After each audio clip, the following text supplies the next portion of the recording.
వాస్తవంగా వచ్చే 2029 నాటికి డీలిమిటేషన్ జరిగి టోటల్గా నియోజకవర్గాల పునర్విభజన ఆధారంగానే ఎన్నికలు జరుగుతాయి అసెంబ్లీ పార్లమెంట్కి సంబంధించి. ఎందుకంటే ఇప్పుడు జనాభా లెక్కలు ప్రారంభించారు, 2027 నాటికి పూర్తి చేసి 2028 నాటికి డీలిమిటేషన్ ప్రక్రియ పూర్తి చేసి అసెంబ్లీ సీట్లు ఎన్ని పెరుగుతాయి, పార్లమెంట్ సీట్లు ఎన్ని పెరుగుతాయి, ఖచ్చితంగా పెరుగుతాయి, తగ్గేదేమి ఉండదు.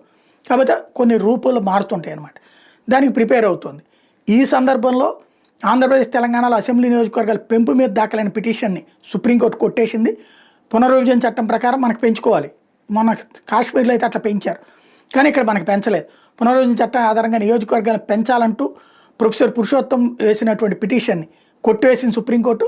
ఎట్లాగూ 2026 తర్వాత జనాభా లెక్కల ఆధారంగా లిమిటేషన్ ఉంటుంది కాబట్టి ఈ దశలో ఈ పిటిషన్ విచారించాల్సిన అవసరం లేదండి. కానీ ఇక్కడే దారుణం వల్ల ఏంటంటే ఈ రెండు రాష్ట్రాలకు పెద్ద అన్యాయం జరిగింది కదా.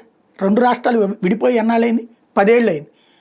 10 ఏళ్ల క్రితం రావాల్సినటువంటిది ఇది.